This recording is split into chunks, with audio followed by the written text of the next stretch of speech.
family of 5 moves into their dream house in the country. Everybody had their own bedroom. It felt safe. And soon encounters paranormal activity. What begins with footsteps and imaginary friends Something was there.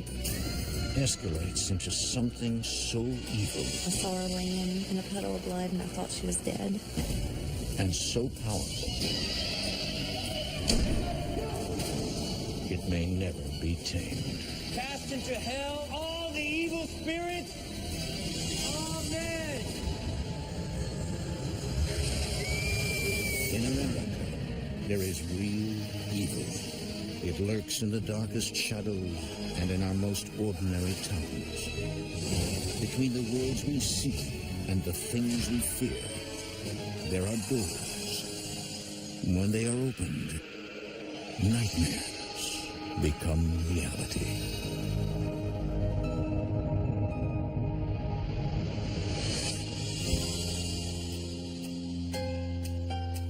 Brookville, Ohio is a farming community on the outskirts of Dayton. It's one of those everyone knows your business sort of places. Settled in 1850, Brookville sprung up from nowhere along newly laid railroads built to connect larger cities.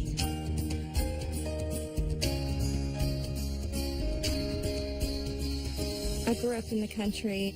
It was safe, fun, big yards, close-knit community, and that's what I wanted for my children.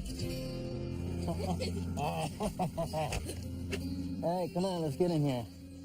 Get in there, little tiger. In the fall of 2008, Alicia Cain and her husband Scott We got quite a haul. moved their family from Sioux Falls, South Dakota to rural Brookville. When we saw this house, we knew that it was going to be perfect. Everything kind of reminded us of where we lived at before, and we kind of fell in love with the place right off the bat. Did you scare them? Mac is 15. What about you? Do people think you're a witch? Farah is 10. And what about you, little devil? And Marissa is 6. Financially, we were very stable. She was able to stay at home with the kids and not have to worry about work. It was a quiet little town. Everyone knew everyone. It felt safe.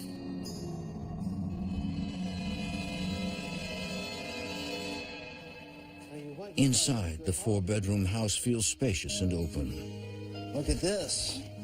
We've always been in smaller homes, and it was a good-sized house, and we would have plenty of room. Everybody had their own bedroom, and there was lots of space for everyone to run around. And Who's got some candy for Dad, huh? But the house and property are not as ideal as they appear to be. Within these walls, bad things have happened. Spirits are not at rest.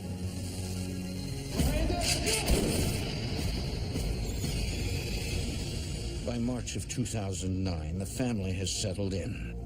Scott's job as a corporate auditor often takes him away from home, leaving Alicia to tend to the kids and household duties.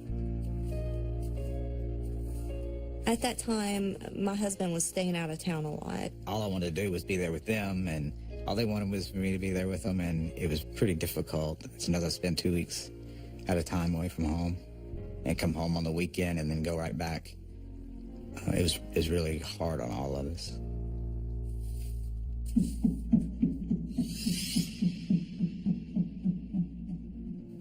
Six months after moving into the house, weird things started happening. I heard footsteps, and it sounded like bare feet hitting the wood floor.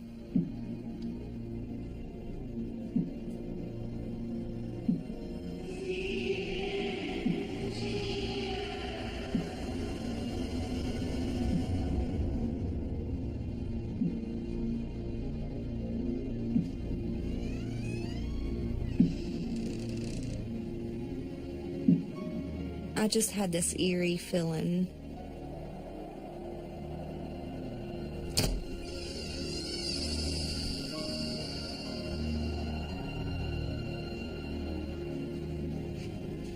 I couldn't see anything, but something was there.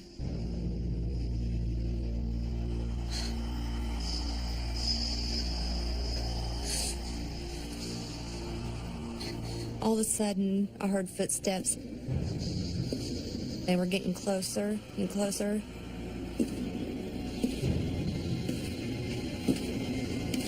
All of a sudden, it stopped.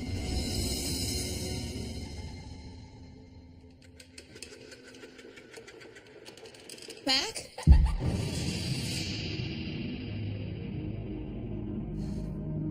When I didn't see anything, it made me feel like maybe it was just me. I felt confused, frightened, crazy. My gut told me that something wasn't right in that house. Alicia decides to keep the strange experiences to herself. When Scott returns home from his business trip, she feels safe once again. But one night, Alicia suddenly wakes up to intense heat. It feels as if the house is on fire. I was really hot. I had to throw the covers off. It must have been 90 degrees in that house. I was burning up. Scott, did you turn up the furnace? Scott.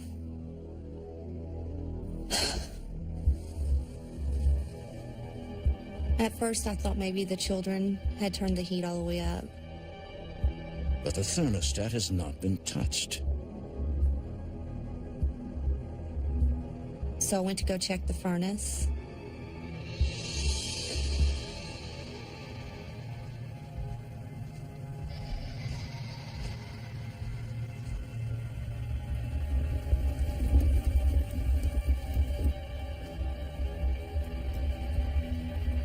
The furnace was turned all the way up.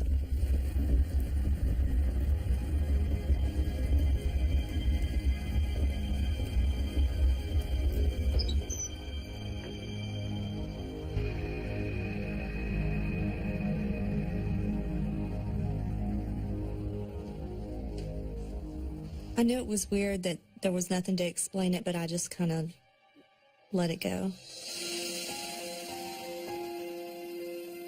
One afternoon, Alicia hears something out of the ordinary. What's your brother's name? It sounds as if her daughter Marissa is having a conversation. I have a brother too. His name is Mac. I noticed that she was talking to somebody that wasn't there.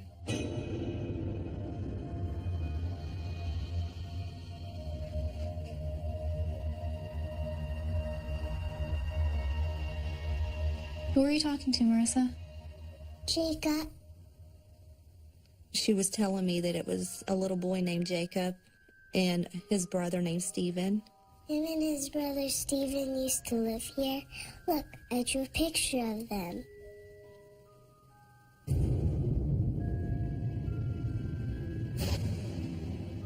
Why are they wearing masks? Jacob said they got hurt real bad. She told me that they wore sacks over their heads because they got burned in a fire and they didn't want to scare her. She said the house was right where our house is now. She said the little boys were upstairs in the loft playing. The dad was outside tending to the animals. The mom was cooking. The kitchen stove was a wood stove, and that's what caught fire. It all made sense now, the creaking, the footsteps, the furnace. I knew something was going on in that house. Where are Jacob and Stephen now? Right there. I didn't know what to think, but when Marissa told me everything in detail, so much detail, I knew she couldn't be making it up. It frightened me.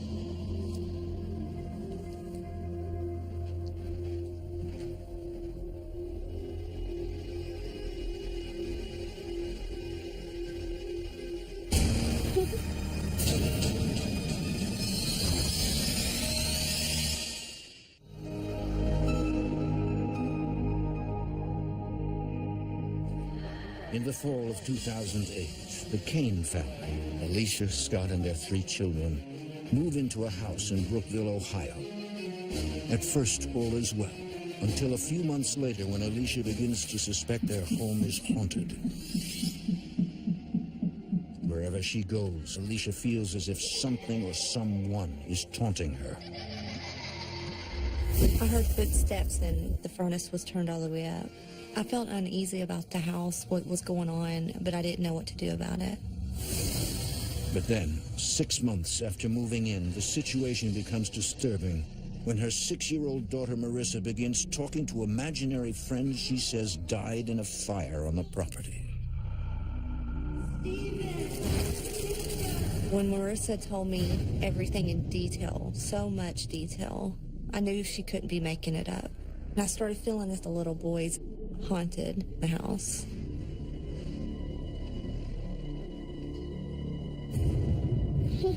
My gut told me that something wasn't right. I just wanted answers. Alicia has not said a word to her husband, Scott. I decided not to tell Scott because he was out of town working a lot. Instead, she takes matters into her own hands and does some research at the local historic society. I was hoping to find answers of the owners, who lived there, who's died there, anything I could think of. What Alicia discovers rattles her to her core. Factual evidence to back up her daughter's story. I found out there was a home on the property in 1865 and that it had burned down, so that confirmed what Marissa had told me. In that moment, I knew something was going on in that house. The records offer nothing more about the house or its inhabitants, but Alicia believes her daughter's new friends were burned alive on their land. It made me feel very frightened. I wasn't scared of ghosts, but I was scared of the unknown.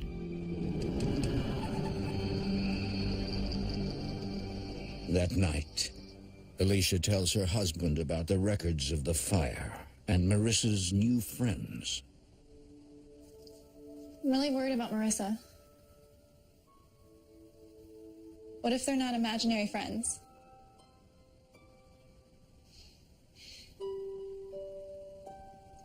I don't know, what if our house is haunted? I found this map in the Historical Society, Scott. Honey, she's just using her imagination. It's normal behavior for a kid her age in a new place. I kind of reassured her that kids have imaginary friends and it's kind of normal and there's nothing odd about it or strange. She's the youngest and the two older kids would kind of leave her out of stuff, so I just thought she was trying to make her own friend, you know, have someone to talk to because they were kind of older and kind of ignored her a lot of times, so I just thought she was trying to have a friend, imaginary friend. I was a little upset that he didn't believe, but I wasn't scared of the little boys. I felt like they weren't there to hurt us, that they were just trying to let us know what happened to them. It's an old house. When you turn the hot water on, the pipes knock and make noises underneath the house, and the doors all creak, and when the wind blows, you could hear it in the windows, and when cars drive by, it's kind of loud sometimes, and the lights will play tricks on you. I just tried to not focus on the house being haunted and live normal.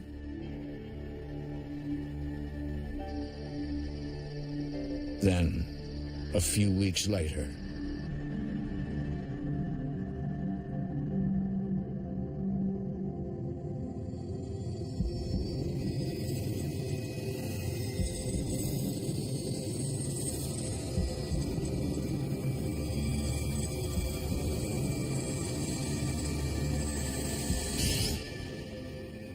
Mom, someone's in my room. Scott, Marissa said somebody's in her room. You could tell she was very upset. Relax, sweetie. You're probably just having a nightmare. Maybe she should sleep in here tonight. Honey, it's fine. Come on, kiddo. Let's go check this out.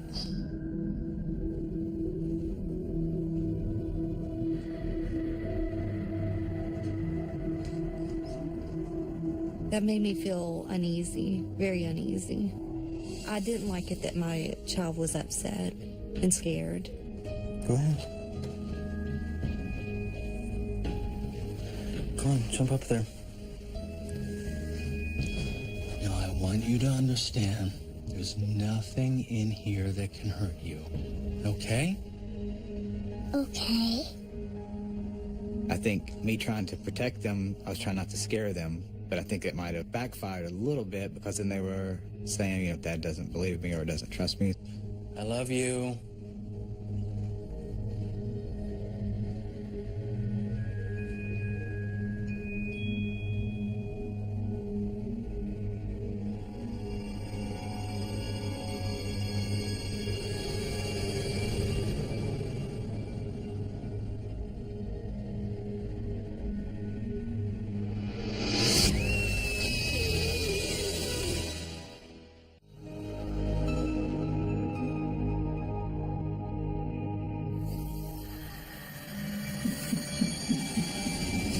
It's 2010. For months, Alicia Cain has been convinced that her house is haunted by the spirits of young boys who died in a fire on the property long ago. Her 6-year-old daughter carries on conversations with the ghosts who appear friendly. What's your brother's name? While her husband, Scott, refuses to believe. Honey, she's just using her imagination.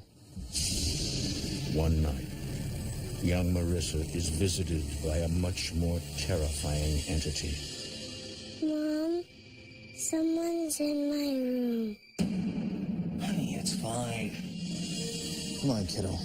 Let's go check this out. There's nothing in here that can hurt you.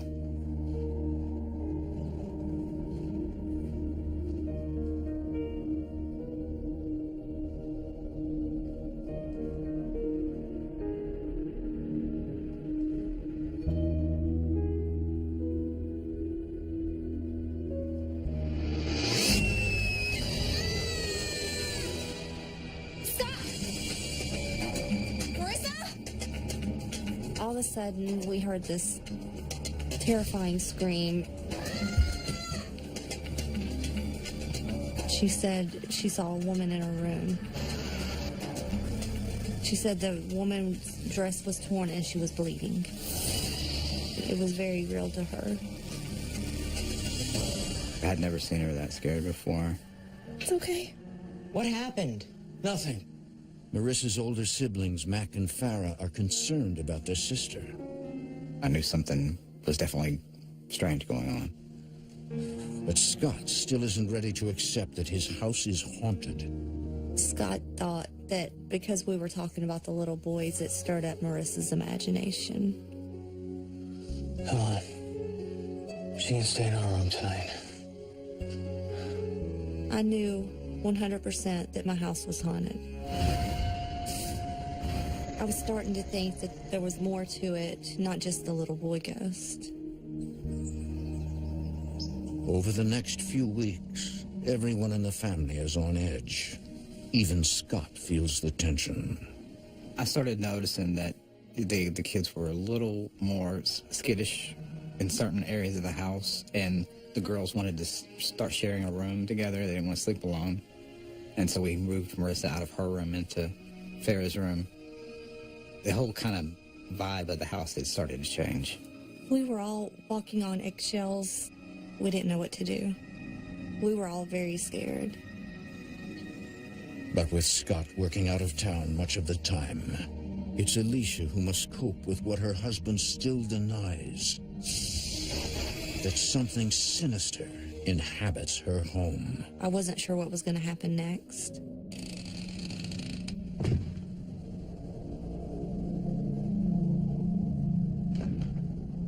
Marissa? Farah? Mac? I was starting to think maybe something bad happened in that house. Miranda!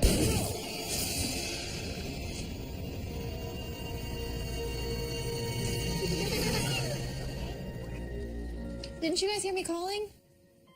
Sorry.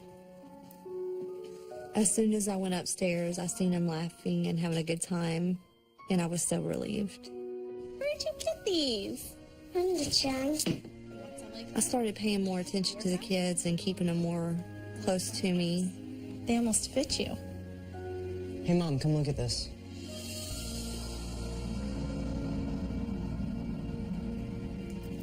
All of a sudden, Mac handed me this bloody, ripped-up shirt that he had found. It had been placed in the eave of the attic. Give me that.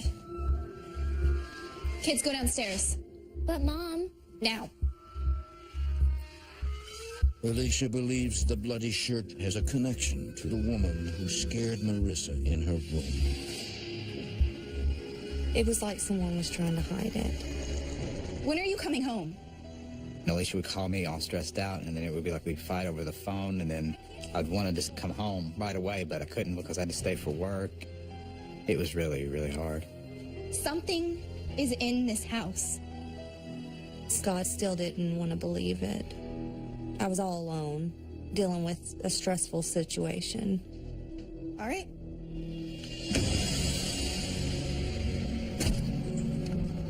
I felt like I didn't have anybody to talk to. I felt alone, scared. I didn't know what to do. I decided to talk to my neighbors to see if they knew anything that had happened in that house. Excuse me. Do you know if anything strange ever happened in my house?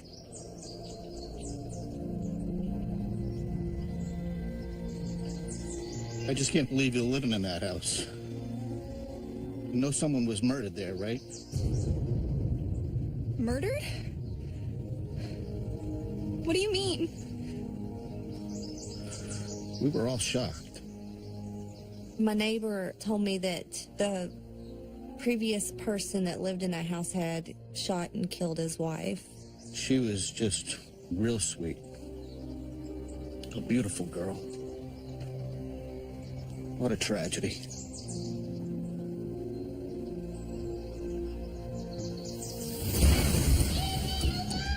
According to local newspapers, the murder took place in the early 1980s. Where are you gonna go, Miranda? Where are you gonna go?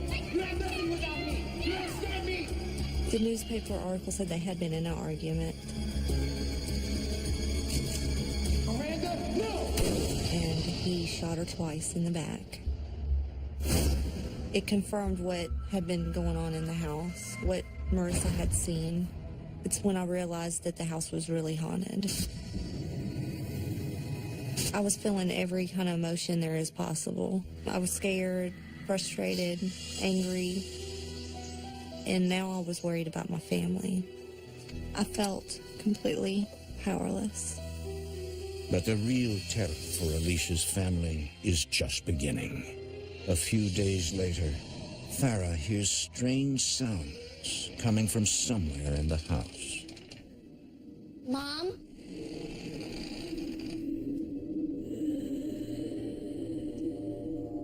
Mom?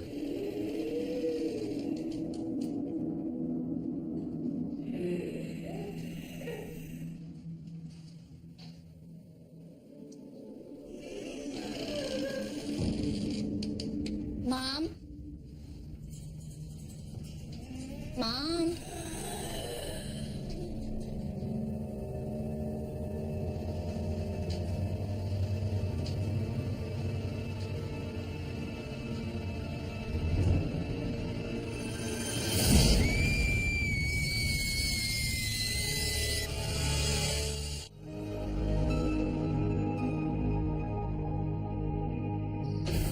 In Brookville, Ohio, Alicia Cain believes her new house is inhabited by the ghosts of two young boys who perished in a fire many years earlier. After thinking about it, I realized that the boys weren't trying to hurt us.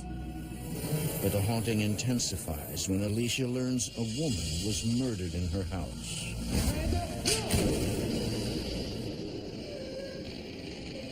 Mom?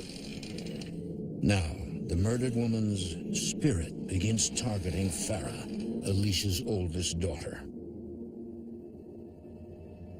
Mom?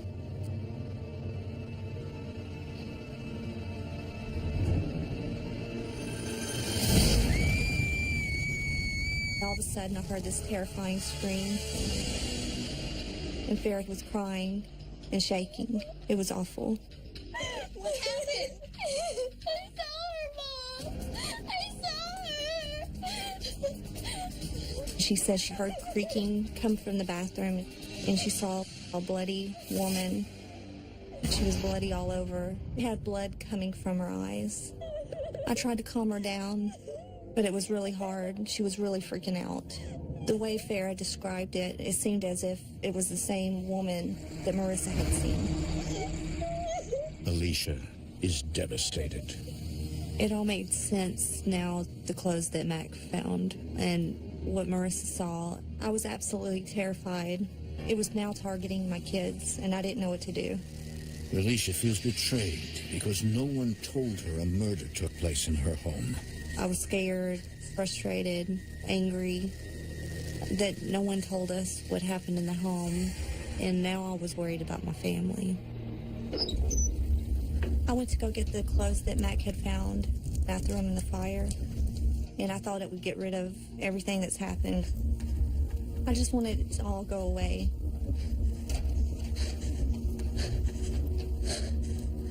Alicia? What's wrong? Did you know a woman was murdered in our house?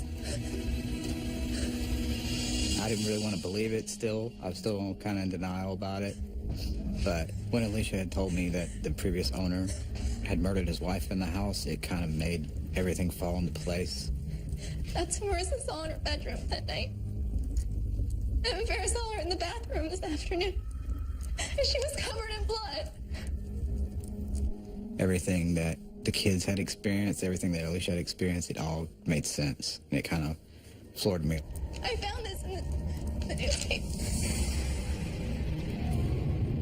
It was, it was staring us right in the face.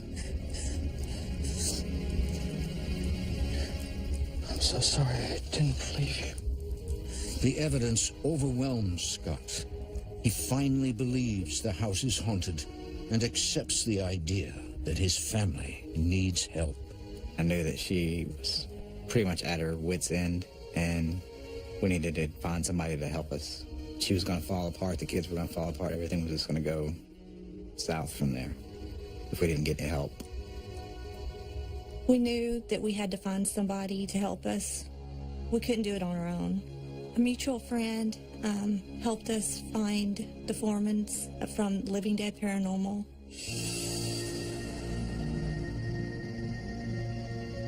Soon after, the team of 3 brothers, Josh, Sean, and Rocky Foreman, arrive at the house.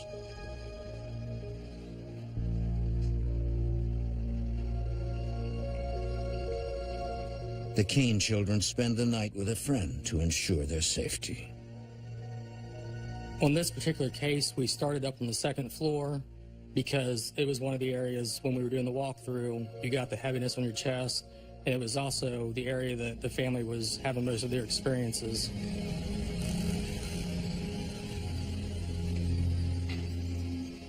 Was that open a minute ago?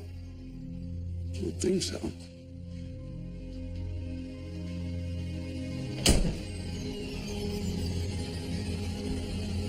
Let's go check out the attic. Okay.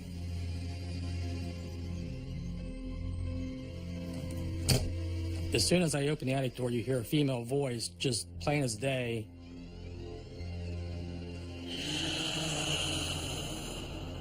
And it was real drawn out. She goes, "No." It was like she was standing right there with us. At that point, part of you says, get the hell out of the house. But Josh feels a sense of responsibility to the family. Overcoming his fear, he and Rocky proceed with the investigation.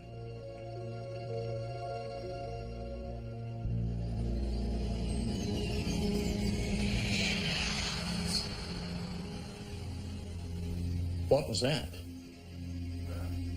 I don't know. Something's in here.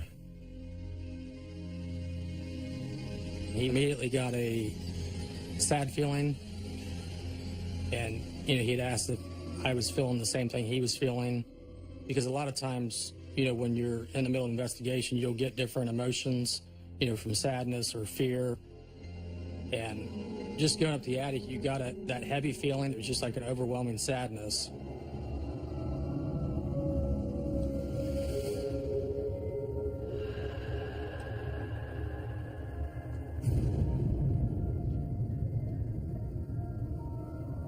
Are you here with us now?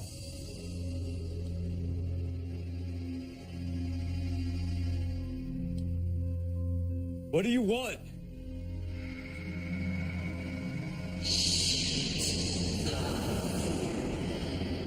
What do you want from us?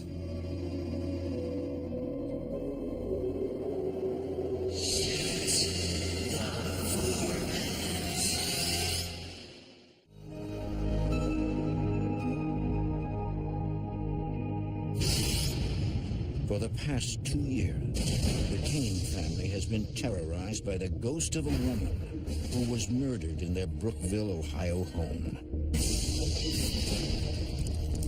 The Cains knew nothing about the killing before they moved in. Their daughter's terrifying encounter with the murdered woman's spirit forces Alicia and Scott to seek help from paranormal expert Josh Foreman and his brothers. Honestly, I really didn't know if it was gonna work or not. I didn't know what to think about the whole thing. While investigating in the attic, Josh and Rocky make contact with the murdered woman. Are you here with us now? What do you want?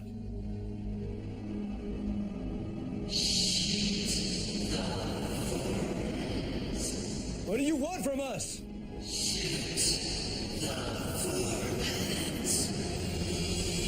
We heard a female voice, plain as day again, like she was standing right there with us, said, "Shoot the Foremans." When you actually get an EVP, knowing that it's your last name, it's really uneasy. We've investigated a lot of homes, and we've never ran into anything that was this aggressive. It was definitely eerie to get something that clear. It really validated for us that, whatever is in this house is linked to the murder. We need to pick it up a notch and do whatever we could do to help this family. Josh breaks the news to Alicia and Scott. This ghost is upset and hell-bent on disrupting their family. I believe the woman who was murdered in this house is still here. This was the home that she was supposed to start her family and raise her kids. And then in a very tragic and sudden way, all those dreams were ripped away from her. The Foremans told us it would only get worse from there. I tried to debunk things that happened that I couldn't explain or had no excuse for, but everything that was happening was real. Josh provides a solution. We'd like to bring someone in to perform a cleansing. We were at our wits' ends on it, so we didn't know what to do. I was terrified.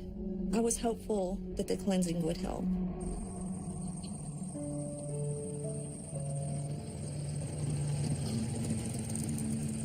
Father Alan Dersham arrives at the Cain house prepared to confront an angry, restless spirit. He's a special kind of priest with many tools at his disposal. He's what's called an eclectic priest.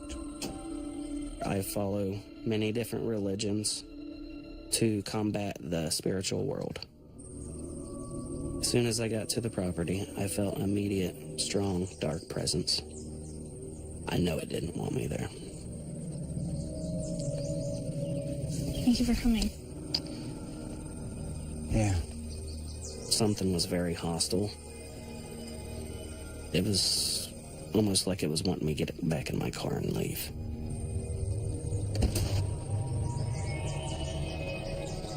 While the family waits in another section of the house, Alan uses rites and rituals from 5 different religions to cast out the restless spirits. When I set up a cleansing, I picked the centermost room of the house and I burn a black candle that will absorb every negative energy into the house.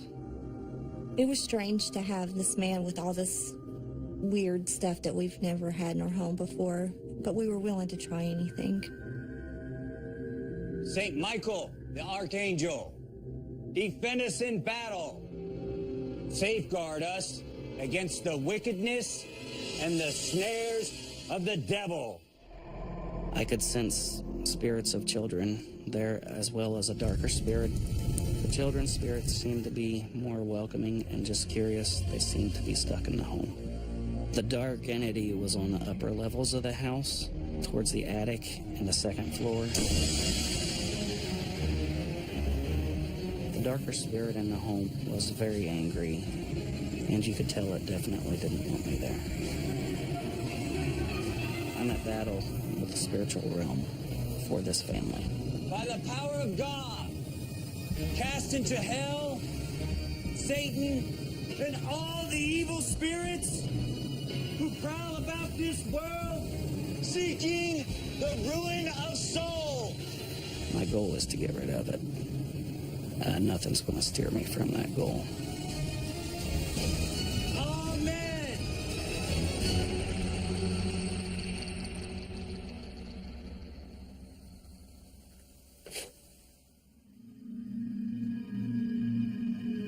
I felt very strongly that I had eliminated a presence within the home.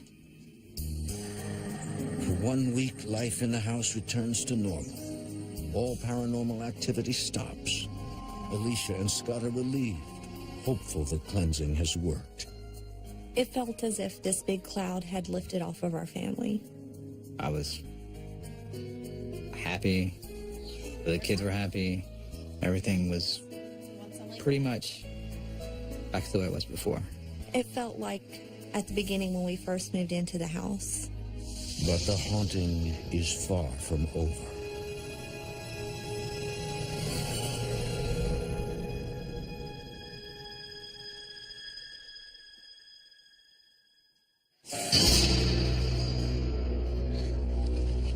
I started feeling this burning on my leg. I was very terrified. All of a sudden, I looked down and saw blood on the bathroom floor. I followed the trail down the hall.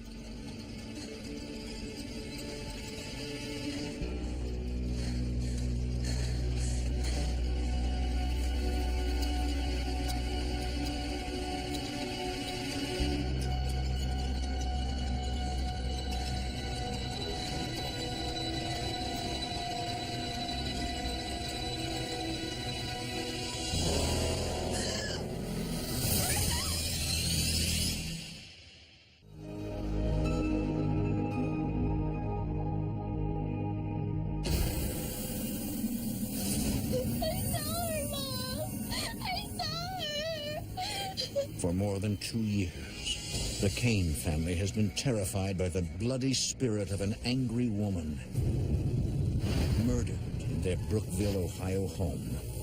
After bringing in professional help and getting the house cleansed, the family believes their nightmare is over. Cast into hell all the evil spirits. Amen. But it's not. It's back with a vengeance.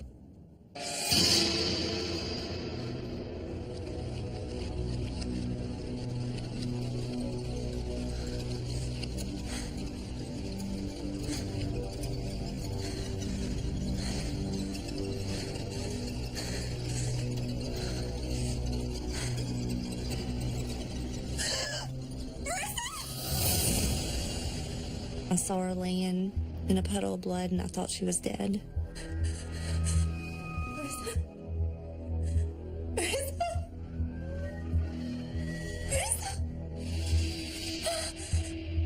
She woke up and she didn't know what had happened.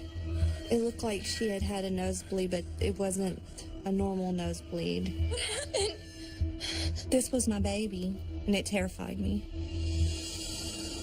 Alicia rushes Marissa to the doctor, who explains it's just a bad nosebleed. Alicia believes it's something more sinister. It was too much blood. Realizing that ghosts could touch you or harm you was absolutely terrifying. I tried to protect my kids, but how can I protect my kids when I can't even protect myself? I felt like it was only going to get worse. This is the last straw for the Cain family. To feel safer, we all decided to start sleeping in the living room so we could all be closer together. We felt we could keep a better eye on the kids. There was so much stuff happening that we couldn't even keep up with it. It was just too much.